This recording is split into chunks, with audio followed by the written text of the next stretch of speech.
El medallón permaneció donde Gabriel lo había dejado. No vibró, no ardió. No llamó durante 3 largos días.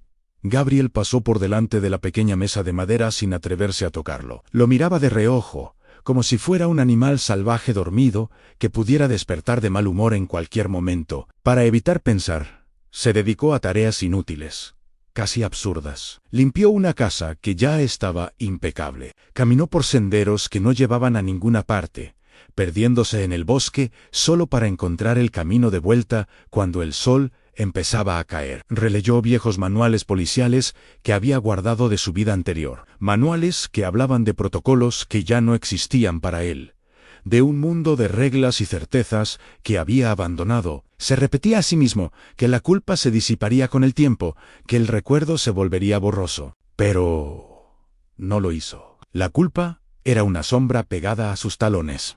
Y los sueños eran peores. Soñó con Marcos Ibarra, pero no como lo había visto en sus visiones o en el último instante de su vida. Lo soñó como nunca podría haberlo conocido, sentado tranquilamente en la cocina de su humilde casa, tomando café con aquella mujer mayor.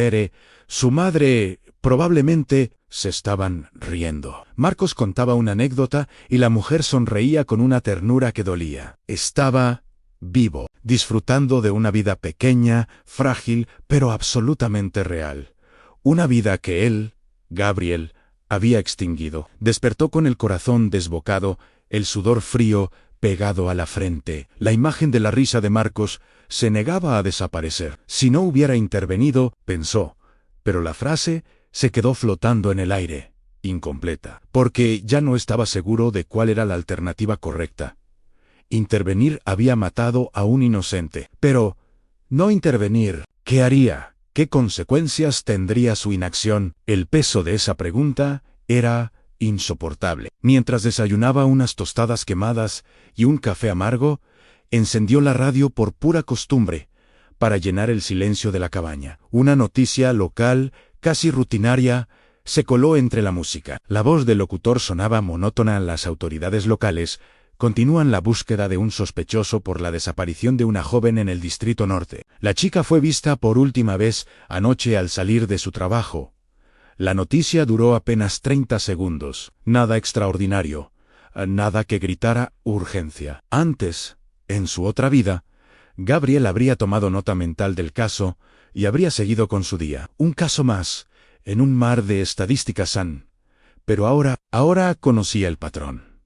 Un escalofrío le recorrió la espalda. Dejó el café a medio tomar y corrió hacia sus viejos archivos. Buscó el nombre de la joven en Internet desde su viejo portátil. Buscó el barrio, los detalles, buscó el año. Todo encajaba con una precisión aterradora. El modus operandi, el tipo de víctima, la zona, era él, el mismo depredador al que había estado cazando. Desde la otra punta de la habitación, sus ojos se clavaron en el medallón que descansaba sobre la mesa. Parecía observarlo, desafiarlo. Si salto, dijo en voz alta, la voz ronca por la falta de uso, y me equivoco otra vez. No pudo terminar la frase. El recuerdo de la sangre de Marcos, el grito ahogado, la injusticia absoluta de su muerte, todo volvió de golpe. Trató de respirar hondo, de pensar como un policía, como el hombre que solía ser. ¿Qué hacía antes? Cuando no estaba seguro, esperaba,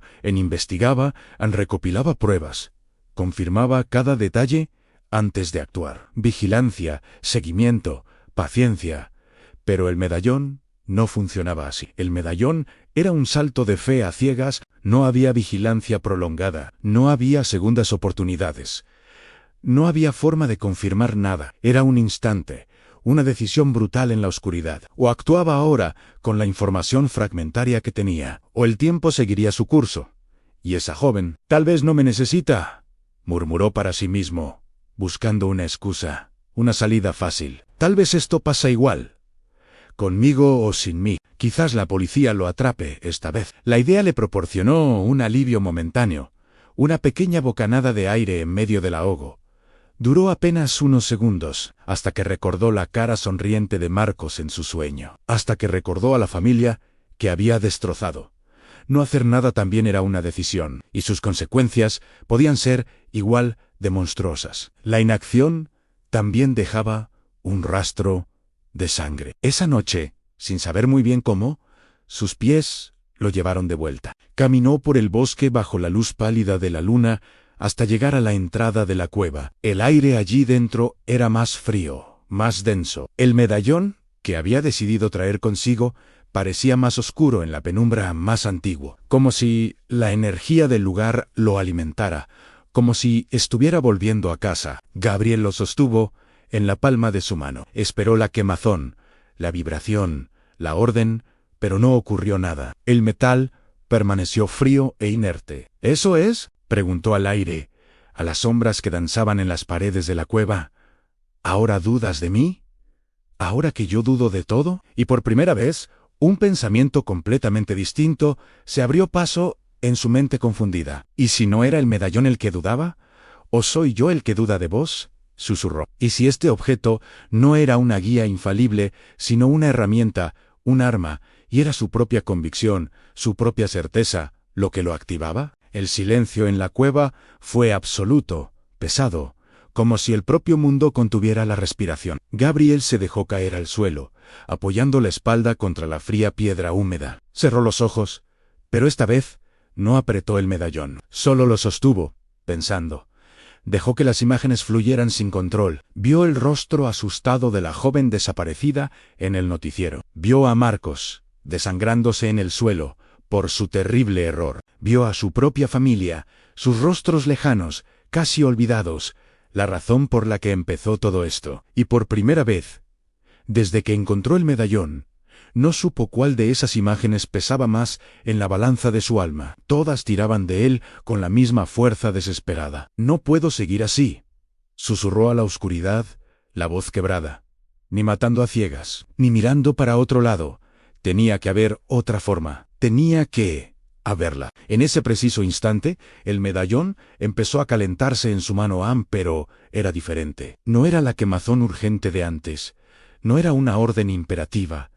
Era un calor suave, gradual, casi una pregunta, como si le ofreciera el poder y esperara su respuesta. Gabriel retiró la mano bruscamente, como si el metal le hubiera quemado de verdad. El medallón cayó al suelo con un tintineo sordo. «No», dijo con una firmeza que no sabía que poseía. «¿Esta vez?» «No». Se levantó, sacudiéndose el polvo de la ropa. Sin mirar atrás, salió de la cueva, dejando el medallón abandonado en el suelo polvoriento. Cada paso que daba para alejarse de allí, cada metro que ponía entre él y la cueva, se sintió incorrecto, como si estuviera traicionando un juramento sagrado. Pero siguió caminando, en el presente, en la soledad de su cabaña. La voz de la radio completa, la noticia de la mañana a última hora: la joven desaparecida ha sido hallada muerta en un descampado. Las autoridades informan que el principal sospechoso sigue prófugo. Gabriel apaga la radio lentamente. El clic del botón resuena en el silencio sepulcral. No usó el medallón o no saltó. No mató a nadie. Y aún así, alguien murió. Su decisión de no actuar también tuvo un precio. Una vida en la imagen final nos lleva de vuelta a la cueva oscura y vacía. El medallón yace solo en el suelo. Y entonces, por primera vez, sin que nadie lo toque, sin que nadie lo convoque, empieza a vibrar con una luz propia.